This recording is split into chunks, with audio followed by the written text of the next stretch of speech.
할렐루야.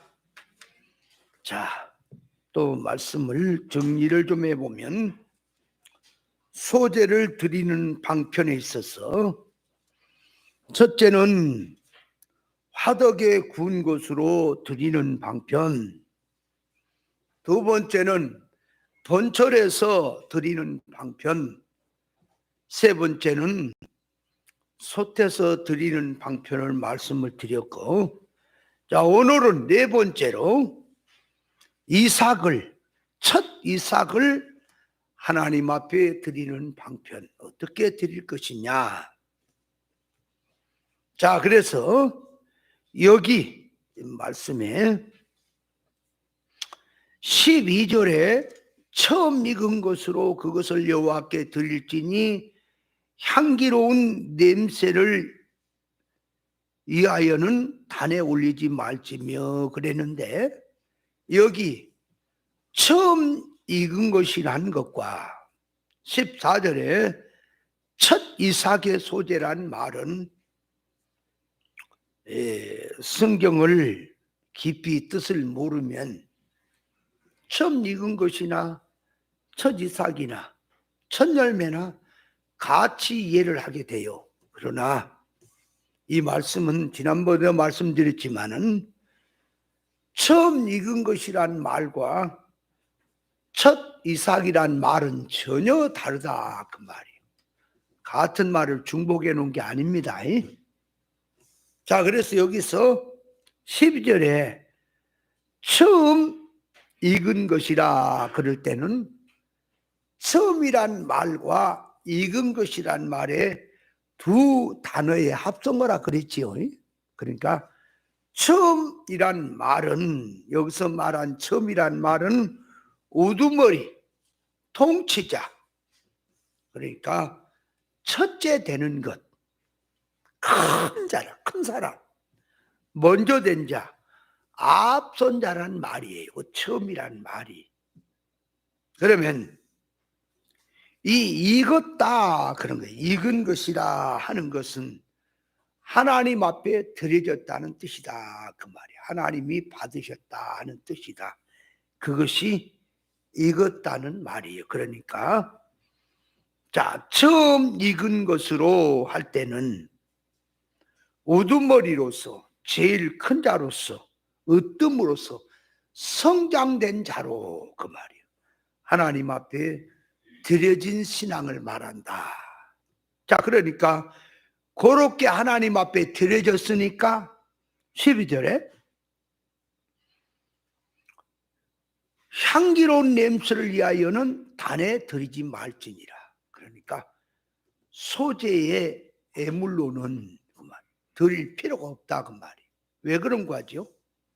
소재 애물은 깨지고 부서져서 그 말이, 인간의 것이 깨지고 부서져서 하나님 앞에 드려야 되잖아요. 그런데 요 처음 익은 것은 벌써 다 드려졌잖아요. 그러니까 드릴 필요가 없다란 말이에요. 자, 그럼 거기서 말하는 자, 이 큰 자, 장자, 뭘 말하냐 그럴 때에 이스라엘 나라는 이 장자는 기둥이라는 의미라. 기둥, 성전으로 말하면 기둥이 무너지면 집이 무너지죠. 그런 것처럼 장자가, 그러니까 큰 자가 하나님의 집을 떠받들고 있는 거예요. 근데 이 큰 자가 무너지면, 앞선 자가 무너지면 그 말이에요. 우두머리가 무너지면 교회는 다 무너지는 거예요. 그러니까 이 교회가 무너진다라고 하는 말이 무슨 말이냐 그러니까 보세요. 이 가룟 유다가 예수님을 배신하고 팔아먹고 하는 것은 자기 죄지요. 그죠? 자기 혼자만의 죄지요. 그 가룟 유다가 하는 일이 예수님이 하는 일에 방해가 되거나 예수님이 하신 일에 지장을 주는 일은 없잖아요.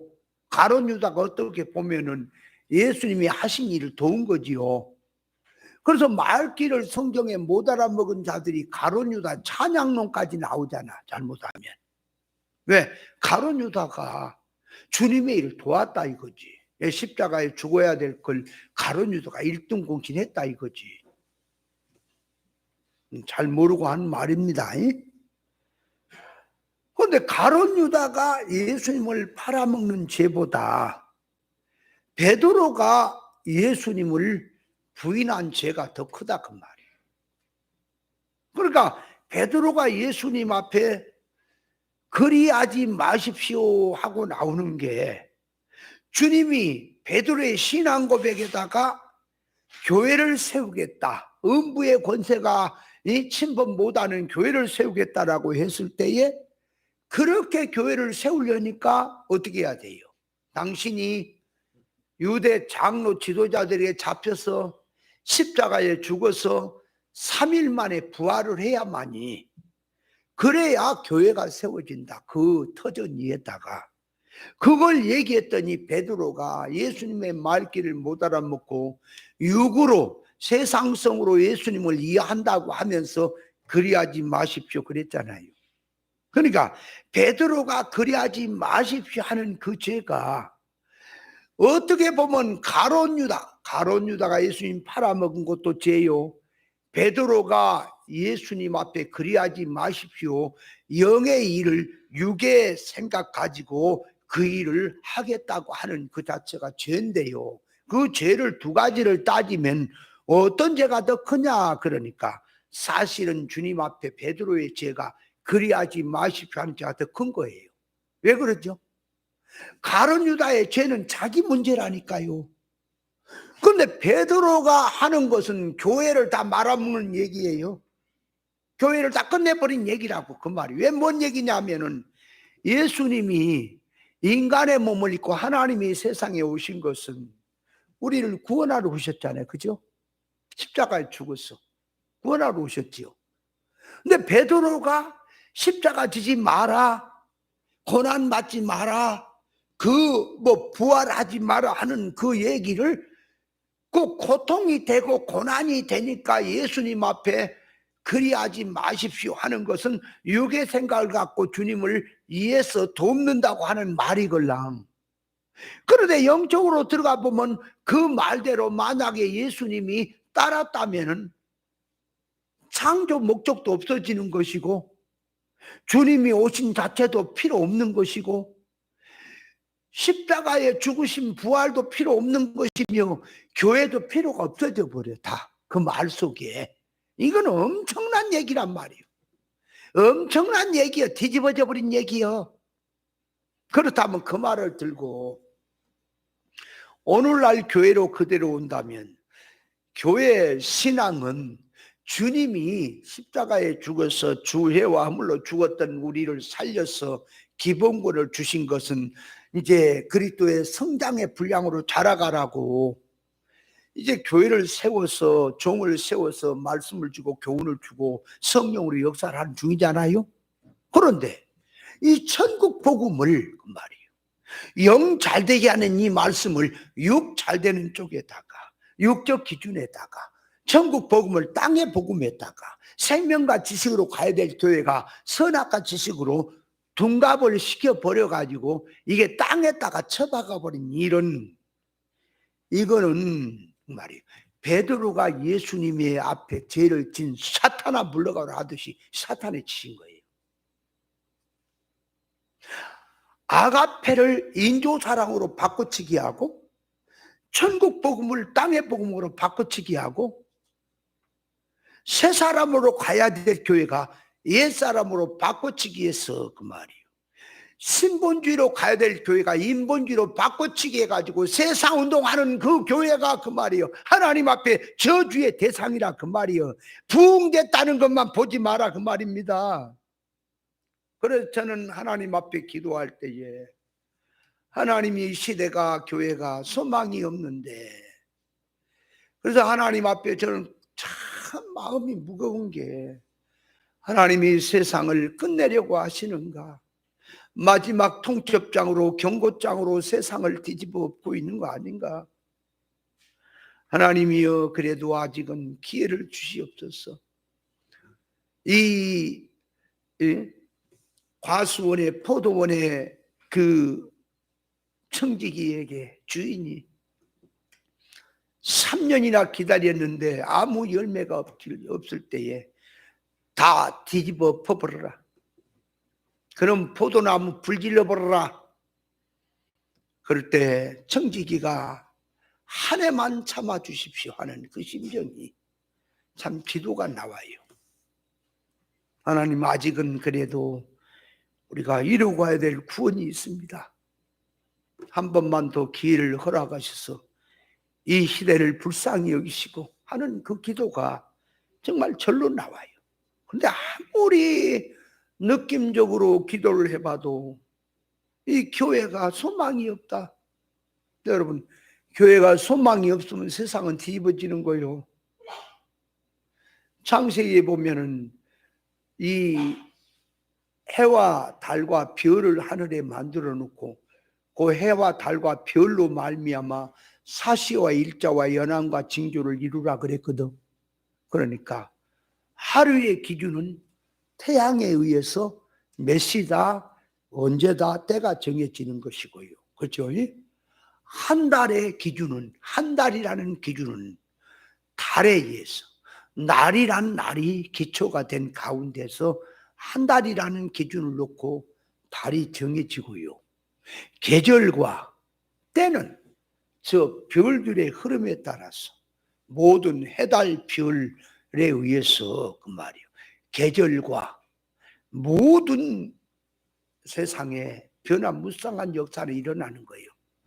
그걸 통해서 보여준 계시가 마지막 때다, 이게 말세다 하는 기준은 뭘 갖고 잡냐 그러니까 해달 별을 가지고 하루를 잡고 한 달 잡고 모든 징조를 잡듯이 그 말이에요. 그 해는 진리요, 그 달은 교회요, 별은 주의 종들이에요. 아브라함의 자손들이에요. 그러니까 신앙을 보고, 교회 신앙을 보고, 교회가 돌아가는 꼴을 보고 시대를 점치는 거예요. 아, 때가 왔구나, 마지막이구나. 뭘 갖고 따진다고요? 교회에 돌아가는 걸 보고 세상을 점치는 겁니다. 그래서 그냥 하는 말이 아니에요. 이 시대가 무슨 코로나 때문에 무슨 저기 때문에 그런 게 아니요. 아, 코로나가 왔으니까 세상을 뒤집어지는구나, 그게 아니고 제가 보는 눈은 교회를 보고 소망이 없다. 옳은 진리하면 듣긴 합니까? 허접한 것들 그놈 들어서 부흥된 얘기, 세상 재미난 얘기하면 신이 나겠지요. 영의 얘기, 영 잘 되지 않은 실상 얘기를 한들 누가 그 말을 알아먹는가? 안 들어. 그래서 믿음이 없는 시대다. 그러면 그들을 잘 듣게 하려면 어떻게 해야 될 거냐? 수준을 낮추면 돼요. 이제 높일 필요 없어요. 천국으로 갈 필요 없어. 이 말의 교훈이 천국에다 놓을 필요가 없어. 세상에 놓으면 아주 신나는 거예요. 그래서 노아 때 보면은 하나님의 아들들이 사람의 딸들의 아름다움을 보고 육체가 되니까 그 말이에요. 네피림이 나오는 거예요. 네피림은 큰 대장분동입니다. 진리 가지고 세상 바탕에다 놓고 세상 운동을 하게 되면 어마어마해집니다. 뭐 신천지가 지금 그건 세 발이 피요. 정말로 이게 참 허리띠 풀어놓고 이 진리 가지고 세상 운동 한번 돌려봐요. 기가 막히다고 오빠 부대가 세상에 일어나 보게 돼 있다니까요. 그래서 그 원자 제가 아는 지식은 그쪽 면에는 제가 박씨가지를 못해요. 그러나 내가 기넘겨 들은 지식으로 보니까 원자 폭탄하고 원자하고 다른 점이, 그 원자가 그게 이제 이렇게 퍼져나가면 원자 폭탄 된다며요. 그러니까 원자 폭탄하고 원자력 있잖아요. 그와 다른 점은 중성자라고 하는 것이 있는데, 자, 그것이 계산해서 나갈 때 하나에서 폭발이 되면 둘이 되고, 둘에서 폭발이 되면 넷이 되는 거죠. 그러니까 처음에는 아주 적지요. 근데 넷에서 폭발이 되면 여덟이 된 게 아니라 16이 되는 거예요. 거기서 곱해져 나가니까. 그러면 16에서 이제 또 폭발이 되면 얼마예요? 이제 계산이 점점점 가니까 급수적으로 퍼져나가 버린 거예요. 그래서 이 중성자가 자꾸 퍼져나가는 것을 놔둬버리고 그대로 퍼져나가도록 해는 이렇게 하는 것이 원자폭탄이 되고요. 이 중성자가 자꾸 커져나가고 퍼져나갈 것을 죽인대요. 자른대요. 잘라서 에너지로 쓰는 것이 뭐라 그래요? 원자력이 이게 사용이 된다. 그런 말을 제가 들었어요. 그런 걸 비유해서 딱 들으니까 진리라고 하는 것이 자꾸 세상으로, 인간은 타락성이 있기에 옳은 것 들으면 자꾸 세상적으로 이게 합리화하려고 하는 성질이 있거든. 이것을 잡는 겁니다. 그것도요, 영빨이 받은 사람이 하는 말이지 세상에 속화된 자들이 그 써먹어갖고 하려고 그런 게 아니에요. 지금 내가 하는 말은. 그러니까 이 진리는 자꾸 걷는 거예요. 내가 세상으로 발을 들여놓고 커지려고 하는 것을 걷는 거예요. 그럼 커진 게 싫어서가 아니라 세상성으로 퍼져가는 걸 말하는 거지, 진리로 커지는 것은 얼마나 좋은 겁니까? 자, 그래서 영적 면에서 큰 자가 기둥이에요. 그가 무너지면 다 무너지는 겁니다. 그러니까 우리에게 말하면, 우리 자신에게 말하면 깨달음이, 주를 향한 그 깨달음의 적중의 뜻, 그 정신이 죽으면 나머지는 다 죽는 거예요. 우리 신앙은. 그래서 사람의 집으로 말하면 등불이 밝아야 온몸이 밝지요. 그 말이 깨달음 눈이 밝아야 모든 생활이 밝지요. 눈이 어두우면 다 어둡다. 그런 이치가 되는 것입니다. 자, 그래서 이 큰 자, 누가 큰 자냐? 성경에서 큰 자를 가리켜서 처음 익은 것이다 라는 뜻이에요. 그러면 자, 큰 자에 대해 조금만 이해를 해볼까요? 누가복음 7장 18절에 보면은 세례 요한을 놓고, 세례 요한은 여자가 난 자 중에 가장 큰 자라 그랬단 말이에요. 그런데 여자가 난 자 중에 가장 큰 자인데 천국에서는 지극히 작은 자라도 저보다 크다 그랬단 말이에요. 야, 이게 무슨 얘기냐? 세례 요한은 여자가 난 자 중에 가장 큰 자요. 근데 천국에다가 대하면 지극히 작은 자라도 세례 요한보다 크다. 그러니까 그 용어로 말하면 천국 들어가면은 세례 요한보다 다 크지. 왜? 세례 요한이 제일 작으니까. 이렇게 말이 되는 거예요. 용어로 들어가면. 그런 뜻이 아니라 그 말. 그럼 여자가 난 자라는 말이 뭐지요? 여자가 났다.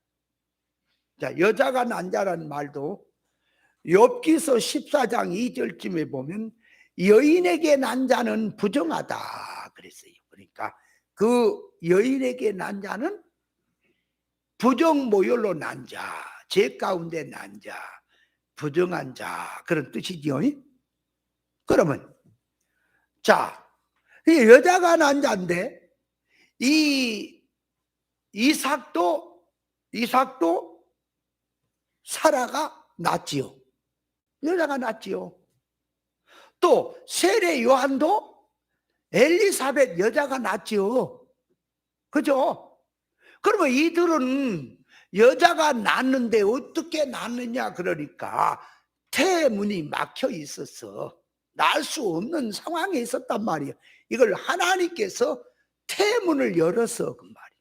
그러니까 이 물질 세상에서 부부의 생활 가운데 자식을 보통 사람은 낳는데 하나님이 태문을 막아버렸단 말이에요. 늙어서 낳을 수도 없단 말이에요.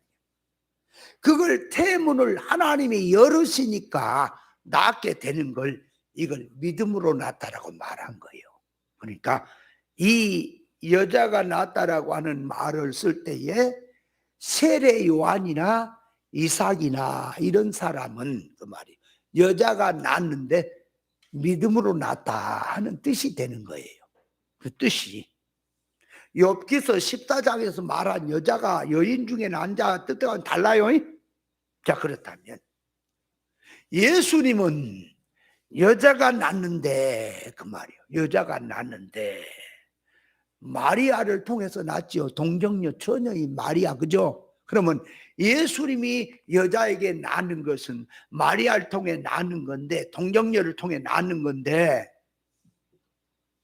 동정녀 마리아는 뭘로 해서 낳았어요? 남녀 합으로 낳은 거예요. 남녀 합인데 하나님이 태문을 열어서 믿음으로 낳은 거예요. 아니면 그것이 아니고 성령으로 남녀 합이 없이 오로지 성령으로 잉태해서 낳는 겁니까? 다르지요?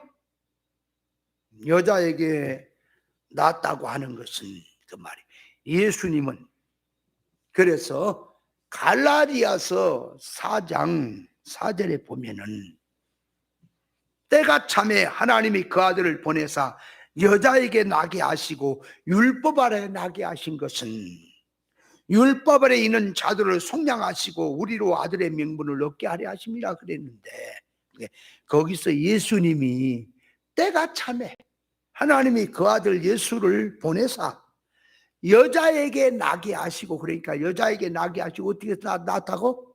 성령으로 마리아 동정녀를 통해 나게 하시고, 그렇죠? 율법 아래 나게 하신 것은 우리를 구원하려 하신 것이라 그랬지요. 자, 그러니까 여자에게 낳았다는 말은 율법 아래 난 자, 신앙으로 난 자, 믿음으로 난 자라는 뜻이죠. 그렇다면 여기서 세례 요한을 여자에게 난 자 중에 그 말은 신앙 안에서, 다시 말하면 율법으로 난 자 중에 가장 큰 자다. 그걸 지금 얘기하는 거예요. 여자가 난 자 하는 말은. 그러면 큰 자다 그럴 때, 여자가 난 자 중에 큰 자다 그럴 때, 크다고 하는 것은 그 말이에요. 두 가지 뜻이 있어요. 하나는 역사적인 면에서 먼저 이해를 해야 돼요. 자, 그래서 히브리서 11장 39절 40절에 보면은 구약의 믿음의 사람들이 예수 그리스도에 대한 증거를 했단 말이에요. 구약의 믿음의 사람들이, 의인과 선지자들과 이런 믿음의 사람들이, 자, 메시아가 오신다. 메시아가 오시면 그분이 십자가에 죽어서 우리 죄 때문에 죽고 우리를 구원하신다. 메시아 오심에 대해서 증거를 한 거예요. 구약의 믿음의 사람들이. 그런데 그들이 약속은 못 받고 죽은 거예요. 히브리서 11장 39절 한번 읽어보시겠어요?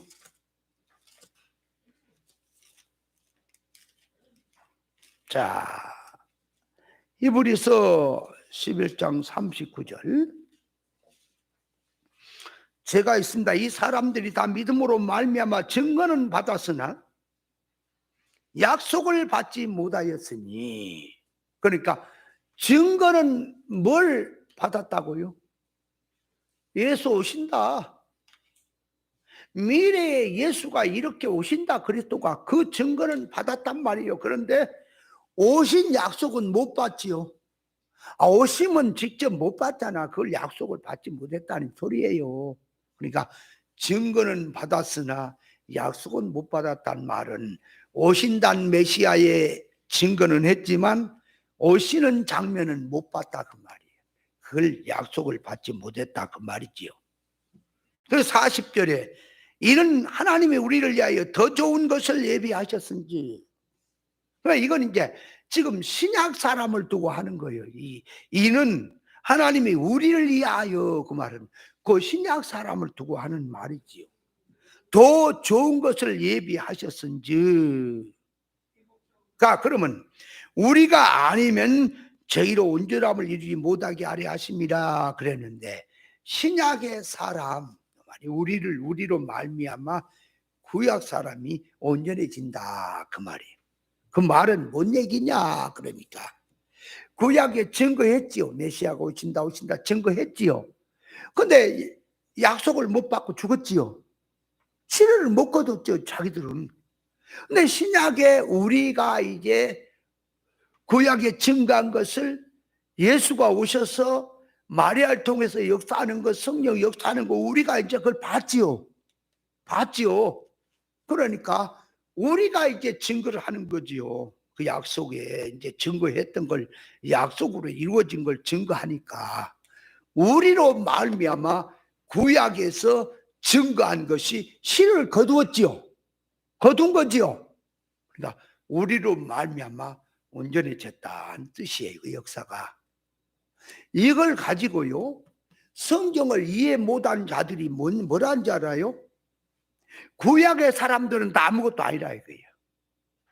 우리가 최고라 이거야. 왜? 구약에는 감췄던 계시를 믿고 간 자들이기 때문에 그림자를 따라간 자들이 아무것도 아니라 이야.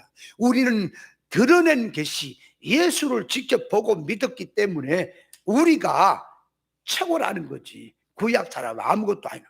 이런 엉뚱한 소리를 하고 있네. 그렇게 하면 아브라함이 어떻게 믿음의 조상 될까요? 아니 엘리야가 노뎀나무 아래서 광야에서 죽기를 구하며 12만 못하자고 하는 것은 그 영계의 거성인 해리바람 타고 승천에 가서 믿음의 사람도 그러는데, 아이고 네가 지금 믿음이나 있니? 아브라함의 발도 못 따라가는 신앙을 가지고 성경을 이해하며, 지금 그걸 말한 게 아니에요. 사람 만들어진 실력을 말한 게 아니라 역사를 말한다 그 말이, 말씀은. 아브라함이 우리보다 앞선 겁니다. 그래서 믿음의 조상이에요. 우리로 말미암아 아브라함이 온전해진 게 아니고 아브라함으로 말미암아 우리가 온전해져 가는 거지. 뭔 소리 하는 거지 지금. 뭐 성경 어디로 가서 갖다 성경을 마음대로 막 붙여대면서 성경 비슷하면 찍어다 붙이는 그런 못된 습관들 버려야 할 것이다 그 말이에요. 자, 그러니까 그리스도의 오심에 대한 증거, 약속. 그러니까 마태복음 13장 17절에 보면 내가 진실로 너에게 이르노니 많은 선지자와 의인들이 너희 보는 것을 보고자 했고 그래도 보지 못했고, 듣는 것을 듣고자 했지만 듣지 못했다. 인자의 날 하루를 보지 못했다. 그러나 너희는 이제 본으로 들음으로 보겠다 그랬죠. 봐요. 예수님이 구약에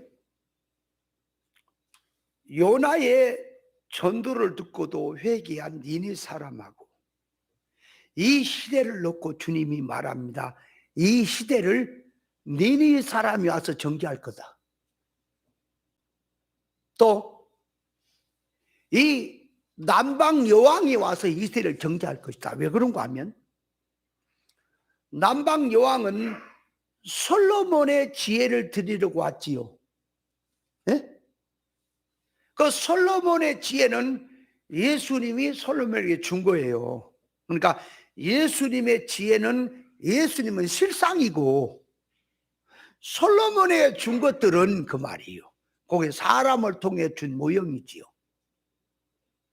니네 사람들에게 요나에게 전도를 통해서 회개케 일어난 거 그 말이에요. 그거는 요나가 어떤 마음으로 했는데 그들이 슬쩍한 그 전도를 듣고도 회개가 일어난 거. 그런데 이 시대는 인자가 왔다. 실상이 왔다. 그런데 요나보다 더 크니 솔로몬보다 더 큰 완전한 실상이 와서 말한데도 너희가 듣지 않으니 너희 이 시대를 남방 여왕이 니네 사람이 나와서 정죄할 것이다. 그 말이 뭔 말인지 아세요? 옳은 진리를 전해주는데 듣지 않은 자, 아무 것이나 갖다 붙인 얘기가 아니에요. 이 진리가 전해줘도 듣지도 않는 자, 다시 말하면 우리에게 말하면 진리를 가지고 듣고 가면서도 고치지 않고 어느 정도 가다가 성경이 좀 보인다 하면 너 이렇게 깝치는 거 있어. 깝치는 거 성경 갖고. 이런 사람은요 아예 진리를 모르는 저 육에 속한 신앙자들이 정죄할 거다. 왜냐? 우리는 진리를 몰라도 문자적으로 역사적으로 믿음으로 믿고 믿음으로 살려고 했는데 너희는 옳은 진리를 들었다면서도 지금 하는 짓거리가 무슨 짓거리냐? 정죄를 할 것이다. 그런 뜻도 되는 겁니다. 자, 그래서 인자의 오심에 대한 것 누가복음 그래서 2장 25절 이하에 이제 쭉 읽어보면 시몬이라는 사람이 나와 선지자가 그리고 안나라는 여자가 나오죠. 가부된 지 뭐 84년이 어쩌고 나온 여자 있지요. 그들이 마리아가 요셉으로 더불어서 예수님을 낳아서 8일 만에 할을 행하고 이제 성전에 어린 방구로 제사하려고 예수님을 성전에 이렇게 안고 왔죠. 어렸을 때 시몬이 예수를 성령으로 알아보고 안나가 알아보고 의롭고 경건하게 산 이 시몬이가 하나님의 일을 기다리는 사람으로서 그들을 보기 전에는 죽지 아니하리라 하는 계시를 성령으로 받았다가 그리스도를 안고 예수 아기 예수 그리스도를 안고 하나님을 찬양한 얘기가 나오지요. 이제야 종을 풀어주시나이까? 이제야 종을 이제 자유와 해방을 주시나이까? 그러니까 그 말은 이제 죽어도 여한이 없습니다. 내가 그리스도를 보고 죽습니다. 얼마나 큰 것인지 아십니까? 그러면 우리 성도는 나는 이제 죽어도 요한이 없다 그런다면 뭘 갖고 죽어도 요한이 없다 그래야 돼요? 거기다가 육댕이 성을 가지면요 육댕이 성을 가지면 돈을 조금 모아가지고 자기 살궁이 해놓고 그저 이제 앞으로 내가 사는데 지장 없이 해놨으면 이제 죽어도 요한이 없다 그러면 육댕입니다. 그거 완전 육댕이 몽댕이 맞은 육댕이요. 신앙의 사람이 이제 죽어도 요한이 없다 하는 것은 디모데후서 4장 7절 이하에 바울이 내가 관제와 같이 벌써 품이 되고 떠날 기약이 가까우시니 내가 선한 싸움을 싸우고 나의 달려갈 길을 달려가고 믿음을 지켰으니 이제 후로는 주의 나타나심 의의 면류관을 기다린다. 그것이 여한이 없는 거예요. 달려갈 길 믿음 선한 싸움을 싸운 신앙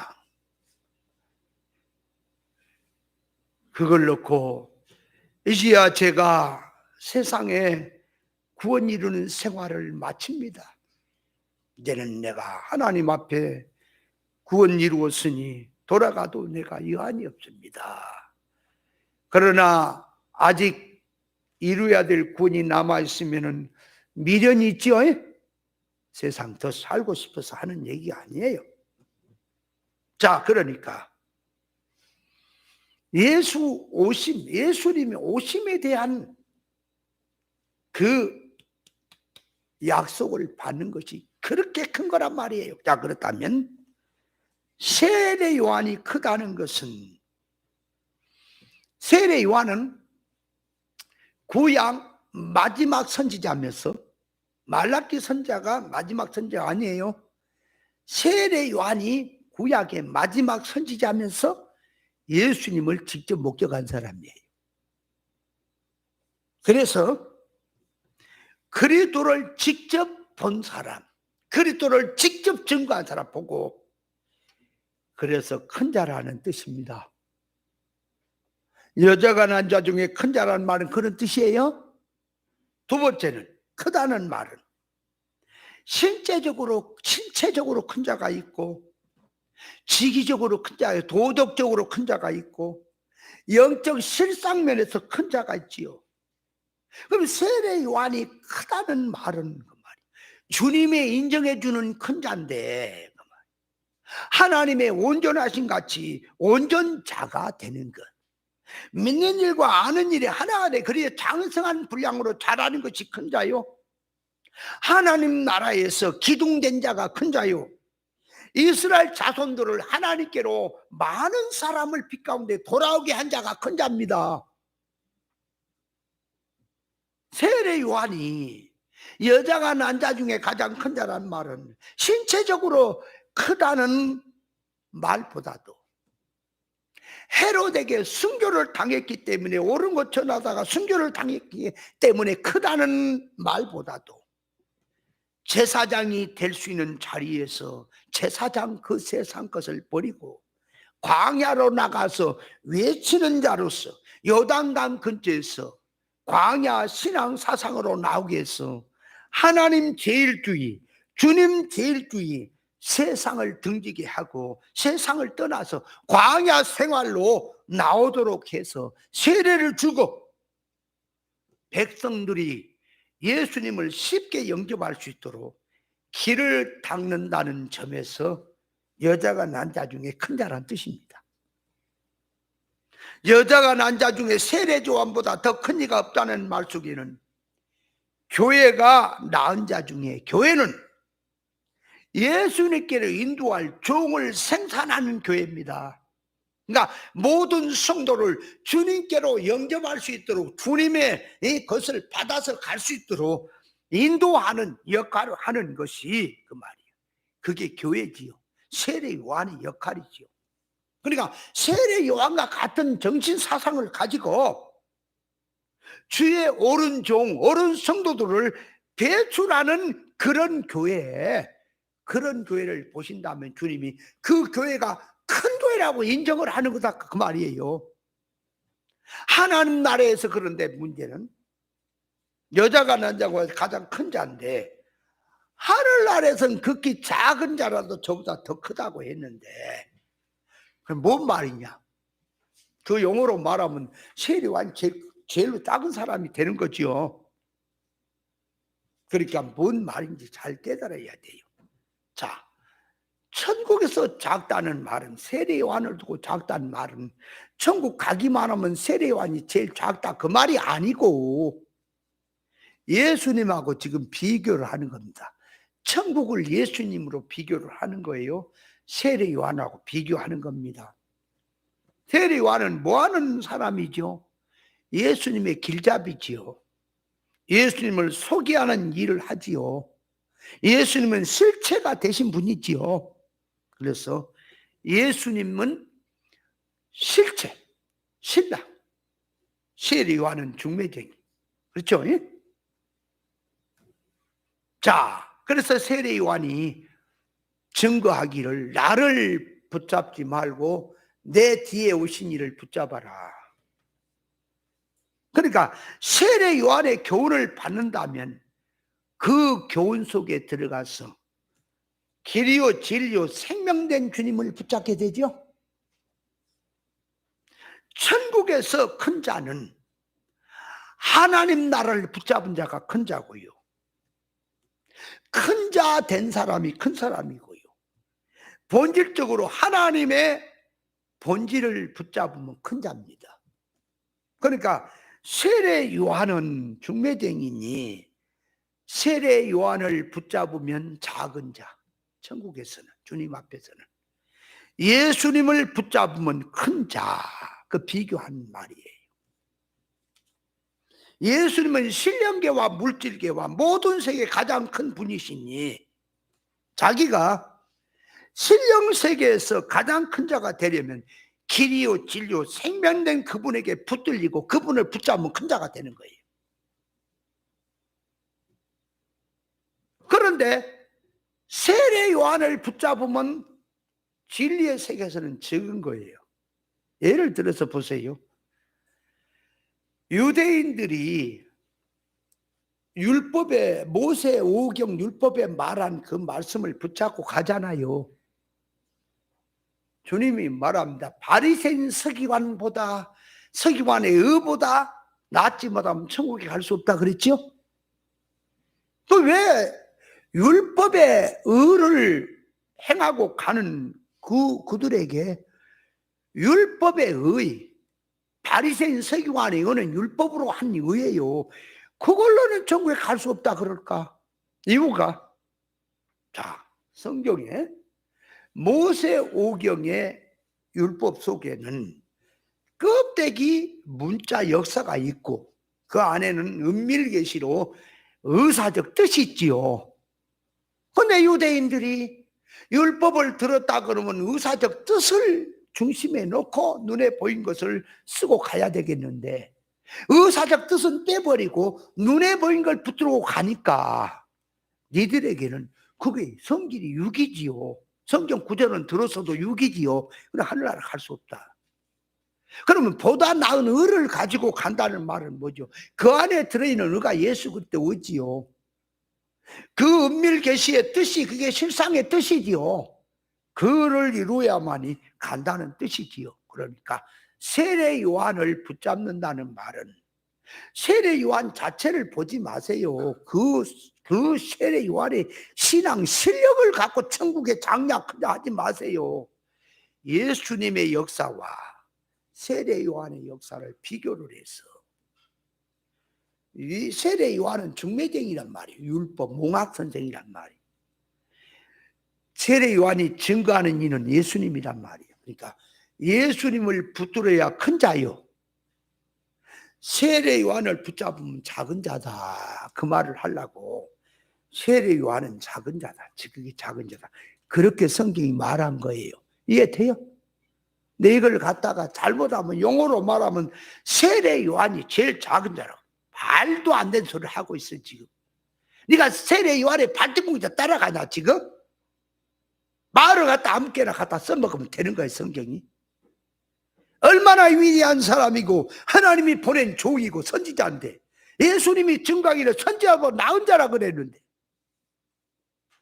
예수님이 그렇게 말하는 것은 세례 요한 자체를 두고 한 게 아니라 세례 요한의 역할을 두고 지금 작다 그 표현을 쓴 거지.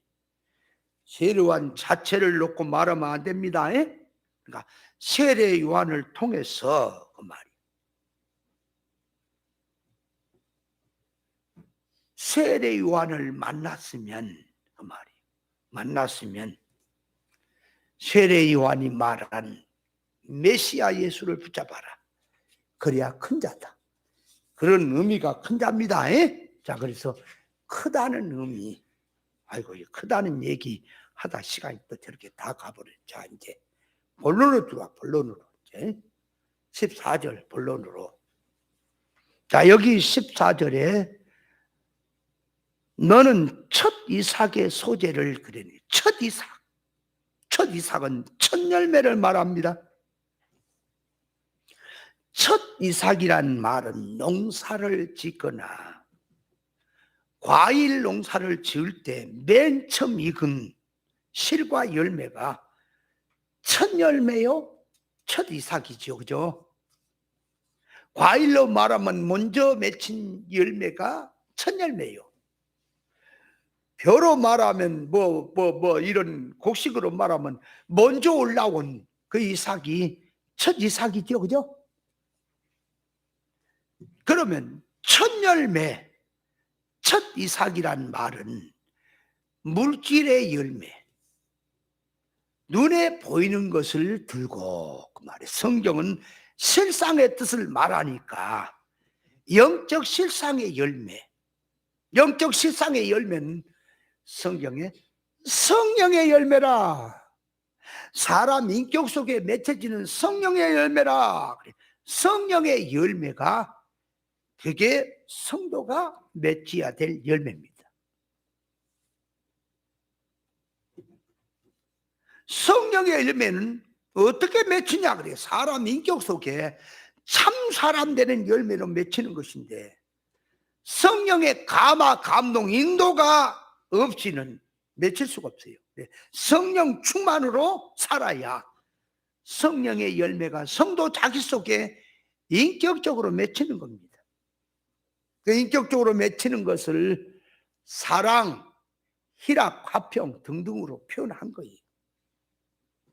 그러니까 열매란 말은 인생의 최종적인 목적이 열매인데, 생명으로 산 자는 생명의 열매가 맺히고 사망으로 산 자는 사망의 열매가 맺히게 되어 있습니다. 사람은. 로마서 6장 21절에 보면 너희가 그때 무슨 열매를 맺었느냐? 이제는 너희가 그 일을 부끄러워하나니 그 마지막은 사망임이야. 그 뭔 말이지요? 선악과 뭐 타락한 가운데서 너희가 무슨 열매 맺혔냐? 사망의 열매 맺혔었다. 그러나 그 일을 이제는 부끄러워한다. 이제는 너희가 죄에서 해방되고 하나님의 종이 되어 거룩함에 이르는 열매를 얻었으니 그 마지막 영생입니다. 그러니까 뭔 말이죠? 로마서 6장 23절에 죄값은 사망이요 하나님의 사는 예수 그리스도 안에 영생이라 그랬지요. 그러니까 자, 선악과 먹고 타락한 가운데 맺힌 열매는 사망의 열매? 예수 그리스도로 말미암아 거듭나고 진리와 영감으로 이제 인격 속에 맺히는 열매는 영생의 열매? 열매가 두 가지가 있습니다. 교회가 열매를 맺히는데 자기가 맺히고 싶다고 맺힌 게 아니라 안 맺히고 싶다고 안 맺힌 게 아니라 꼭 두 가지 열매가 맺히게 됐습니다. 진리 생명길을 걸어간 자에게는 생명의 열매 맺히고, 비진리 사망길로 가는 자는 아무리 생명 열매를 요구한다 할지라도 사망 열매밖에 없습니다. 자, 그러니까 이 나무의 열매라 그럴 때는, 자, 사과 열매 그러면 어떤 나무에서 사과 열매가 맺히나요? 나무가 사과여야지요. 사과여야 사과 열매가 맺히죠. 맞지요? 사과도 종류가 여럿이지만 하여간 크게 잡으면 사과나무에서 사과가 맺히지요. 그러면 포도나무에서 포도가 맺힙니까? 포도나무에서 찔레 열매를 맺을 수는 없죠. 있지요. 그건 없다. 절대로 없는 거예요. 창세 때부터. 그러면 자 보세요. 요게 지금 찔레 열 넝쿨하고 포도 넝쿨이 함께 어우러져서 한쪽에는 포도가 열리고 한쪽에는 찔레가 열렸어요. 같은 나무에서 그런 겁니까? 그걸 조사해서 뿌리를 가면 뿌리 종자가 다릅니까? 아무리 같이 섞어져서 열매를 맺힌 것처럼 보여줘도 속으로 들어간 뿌리와 근본이 다르죠? 같이 있다고 해서 그 찔레 열매에서 포도가 한쪽은 열리고 한쪽은 찔레 맺히는 게 아니에요. 치를 말한다. 예수님께서 그랬어. 마태복음 7장 16절에 뭐야? 그들의 열매를 그대로 알지니 가시나무에서 포도를 또는 엉겅퀴에서 무화과를 따겠느냐? 이와 같이 좋은 나무마다 아름다운 열매를 먹고 못된 나무가 나쁜 열매를 맺나니, 좋은 나무 나쁜 열매를 맺을 수 없고 못된 나무가 아름다운 열매를 맺을 수 없다. 그러니까 가시나무에서 자, 가시나무가 잘 됐습니다. 아주 농사가 잘 돼서 농사를 예를 지었다고 합시다. 그래서 잘 됐어. 잘 되면 포도가 열리고 안 되면 가시가 열립니까? 잘 돼도 가시고 못 돼도 가시입니까? 맞잖아요. 절대로 종자에서 나오는 거지. 그 나무에서 나오는 거지. 종자가 다른 데서 나오는 법은 없다. 그 말이에요. 그걸 뭘 얘기하냐? 그러니까 자, 인생의 마음이 선악과, 하나님의 말씀 먹지 말라는 선악과를 먹는 자체가 그 마음이 가시엉겅기야. 가시엉겅기라고. 그 선악과 먹은 사상 자체가. 그러니까 자, 선악과 먹은 지식, 선악과 먹은 사고방식, 선악과 먹은 속성을 가지고 그 속성 그대로, 그 지식 그대로 갖고 와서 할례 받지 못하고 회개하지 못한 그 속성을 가지고 신앙 믿음으로 살자, 하나님의 뜻대로 살자, 성령 충만으로 살자. 그러면 그 속성이 선악과 먹은 사고방식이고 지식이고 그 성질인데 거기 회개가 안 되고 바꿔지지 않은 가운데서 말만, 눈에 보이는 말만 성령 충만하자, 믿음으로 살자, 뜻대로 살자 하면 믿음으로 사라질까요? 그게 세상일까요? 아니, 나무를 가지고 지금 비유하는 것이 신앙을 지금 얘기하는 거라고요. 어째서 교회가 그걸 생각을 못하냐 그 말이에요. 지식이 선악과 지식에서 백날 성경을 풀어봐야 선악과 지식 개념이지. 영적 얘기한다고 영적 얘기가 되는 거냐 그 말이에요. 영적으로 사기치는 거지. 진리 지식이 되려니까 생명과 지식으로 선악과 먹은 지식 할례를 받고, 그죠? 물질 육의 것, 땅의 것의 사고방식에서 하늘의 사고방식으로 바꿔줘야만이, 할례를 받고 회개가 돼야만이 거기서 이제 생명이 열리든 복음이 되든 믿음이 되든 하지. 어째서 타락한 네 인간 지식에다가 성경을 해석하냐 그 말이야.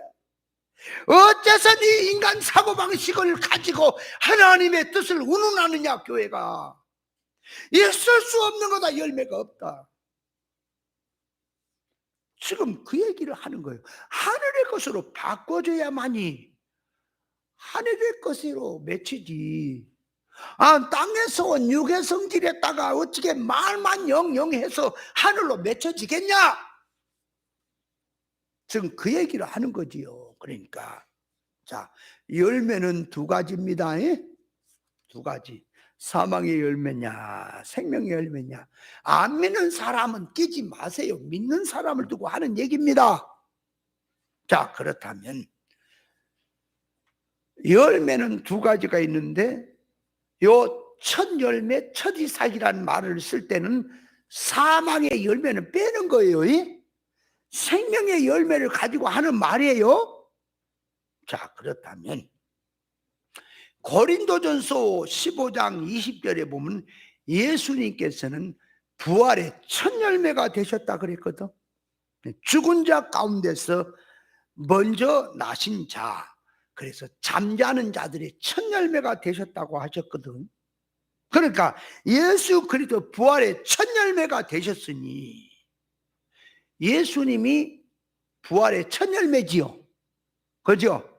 그러면 예수님의 뒤를 따라서 성도 역시 앞으로 부활을 하는데 자기의 실력만큼 만들어진 것만큼 부활을 하는 거죠.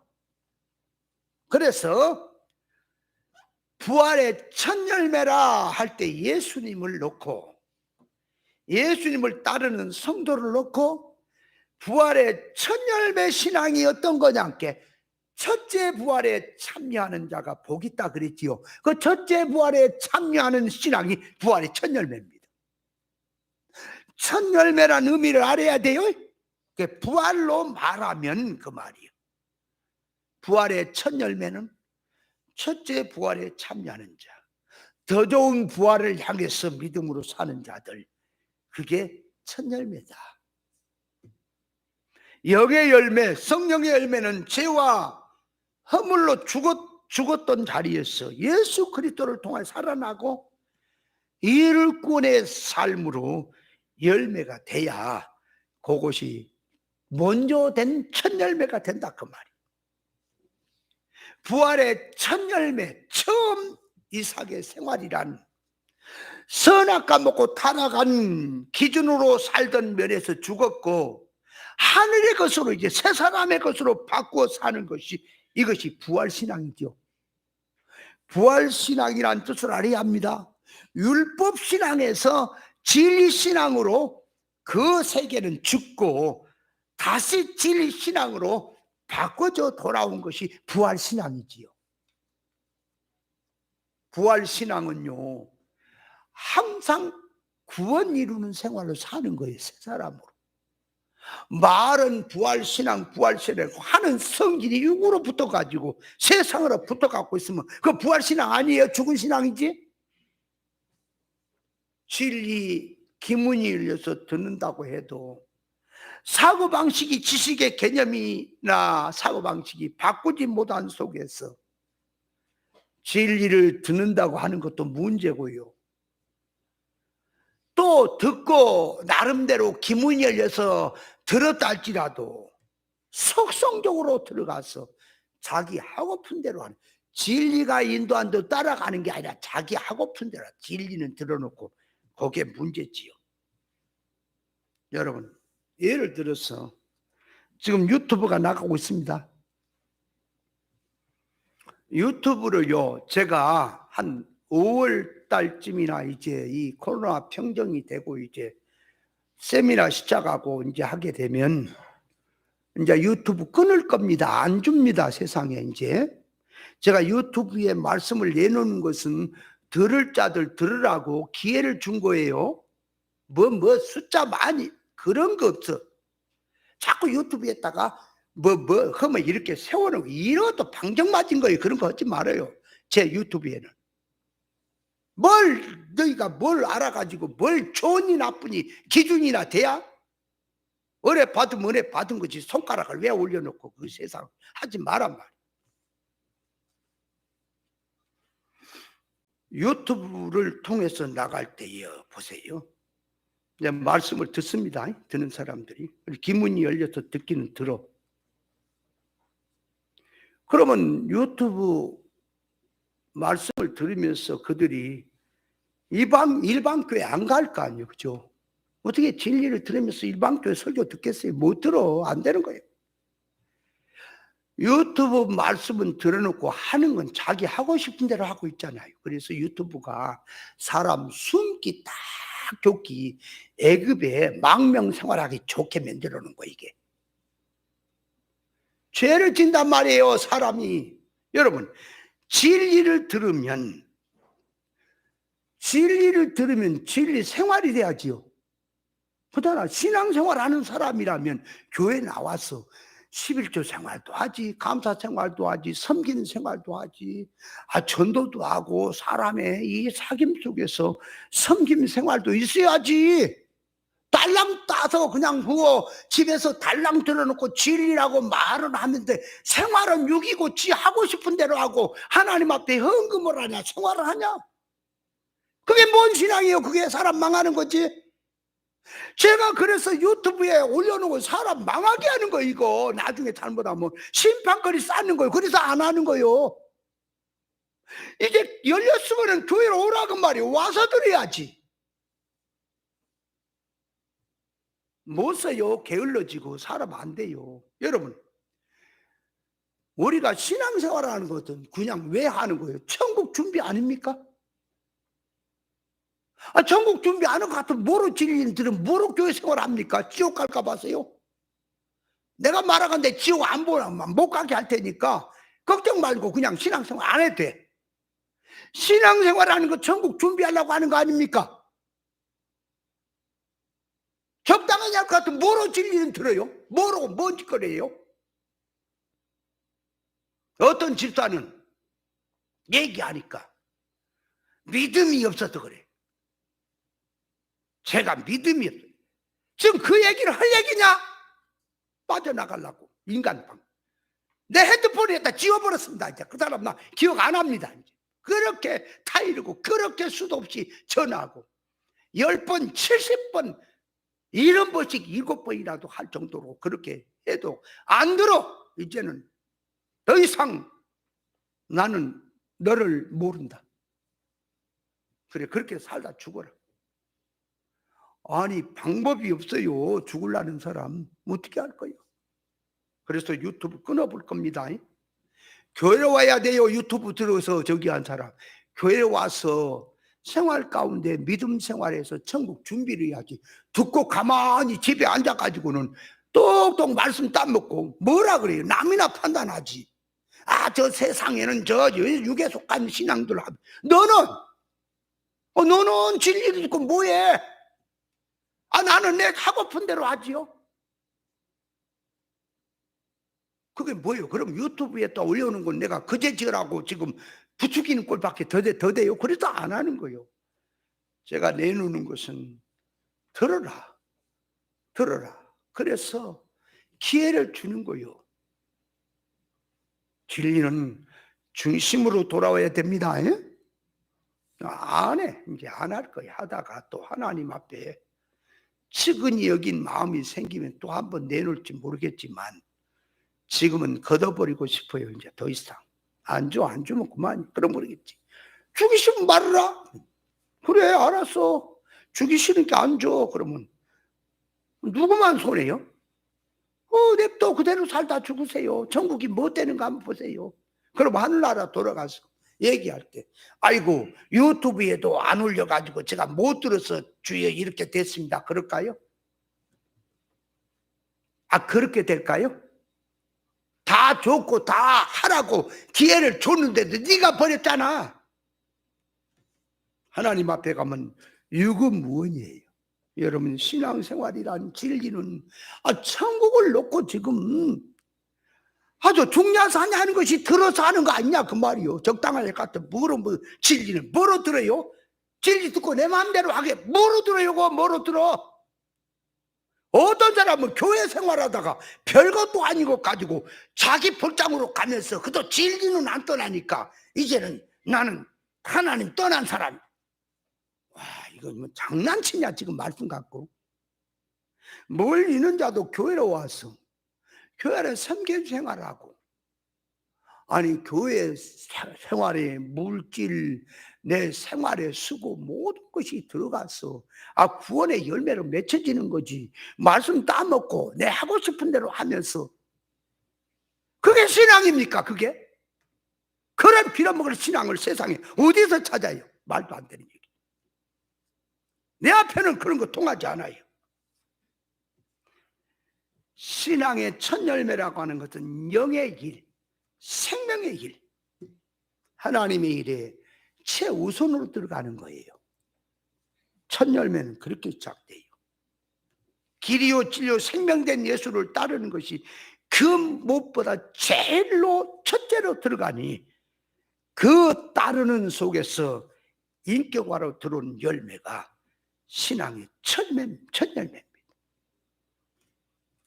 농사를 지어서 신앙은 세상길로 달려가면서 밭에 가서 어디 농사 지어서 제일 귀한 첫 열매를 하나님께 드린다고 갖고 오면 그 첫 열매가 될까요?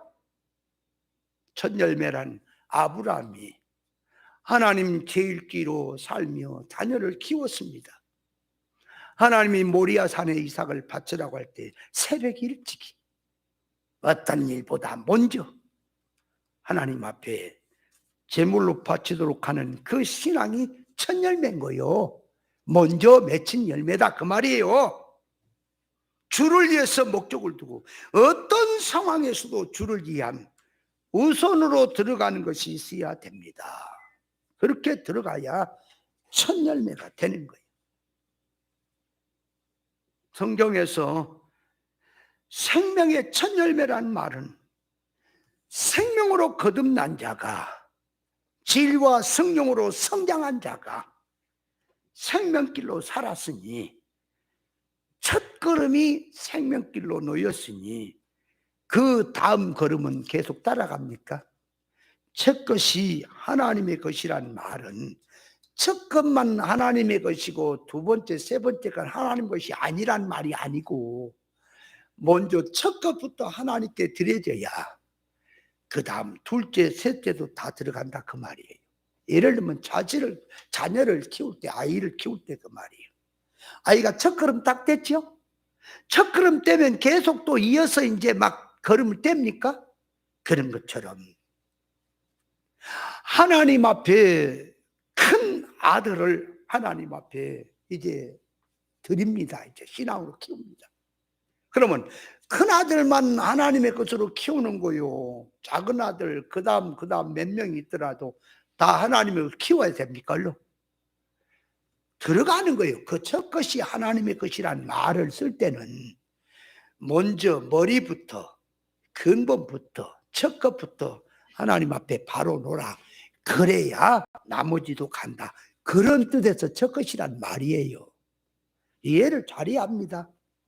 여러분 11조만 하나님의 것이고 나머지는 내 겁니까?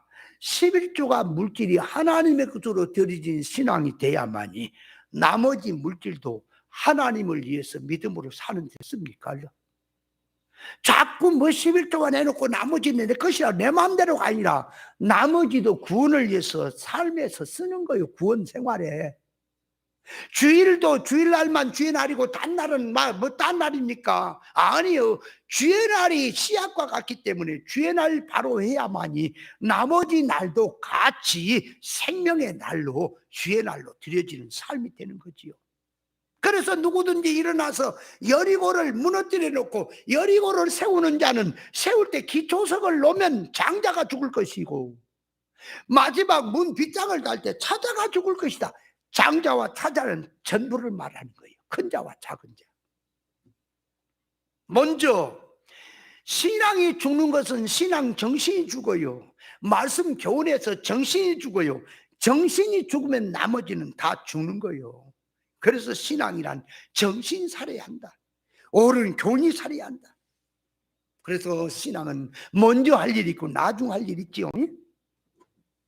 먼저 할 일이 여러분 소경이 먼저 할 일이 뭐죠? 소경이 가장 먼저 해야 될 일이 뭐요? 가서 얻어 갖고 와서 잘 많이 얻고 적게 얻고 지금 그겁니까? 눈 뜨는 일부터 하는 겁니까? 눈 뜨는 일이 가장 급선무죠? 눈은 안 뜨고 가서 얻은 거 잘해? 어디 가서 어떻게 편 잘하면 다 얻어준다 많이 준다 그거 기술 배우는 거예요. 눈 뜨면 얻어먹으러 다닐 필요 없잖아요. 성령의 열매에 사랑과 희락과 화평과 등등이 나오지요. 사랑의 열매를 말을 한다면 그 말이에요. 처음 사랑이 사랑의 열매예요. 그게 처음 사랑이 첫 열매라고. 그러면 처음 사랑이 바로 돼야 바로 들어가면 나머지 이제 예를 들면 아가페 사랑이 바로 기초가 되어지고 바로 놓여지면 거기 에로스도 거기도 이제 혈육도 우정의 사랑도 다 쓰이는 거죠. 그죠? 근데 문제는 아가페가 없는 가운데서 이성의 사랑이니 혈육의 사랑이니 우정의 사랑은 전부 세상인 거예요. 아가페 사랑, 진리 사랑이 먼저 바탕을 깔고 처음 사랑이 돼야만이 나머지도 다 연결한다. 그런 의미에서 사랑도 첫 열매다. 아가페 사랑이 첫 열매다. 첫 열매라는 뜻은 이렇게 들어가 있습니다. 신앙으로. 자, 깨달으셨어요? 그러면 자, 오늘 이게 본문에서 그 뒤에 첫 이삭의 소재를 여호와께 드리려거든 첫 이삭을 볶아 찍은 것으로 너의 소재물을 삶되 그랬죠. 여기 보면 찌어야 돼. 자, 아까 그 앞절에 했던 것은 맷돌에 갈았지요. 가루로. 이거는 찌어요. 그러면 볶은 걸 찐데 소재물에 이 첫 이삭을 볶았다는 게 뭐냐? 여러분 볶은 것은 다 알지요. 밀도 볶고 깨도 볶고 또 콩도 볶고 다 볶잖아, 그죠? 소재물을 볶는다. 근데 볶으면은 참 굉장히 옥수수도 볶고 그러면 고소하지요. 근데 딱딱하지요. 그래서 이빨이 상하지 못하면 못 먹지요. 어린아이는 못 먹어, 볶음국식은. 그죠? 볶음국식을 뭔가? 뭘 얘기한 건가? 이걸 공으로 찧었다는 걸 뭘까? 이 맷돌에 가는 의미는 말씀의 맷돌에서 갈아지는 걸 말하는데 이건 찧었단 말이요. 이 천열매를 볶아서 찐 거야. 볶아갖고 찐 거야. 볶은 게 뭔지, 찐 게 뭔지. 그 다음에 여기 15절에 그의 기름을 붓고 그의 유황을 더할지니 소재니라. 여기에 대해서는 이제 이어서 다음 주에 또 연결해서 말씀드리도록 하겠습니다.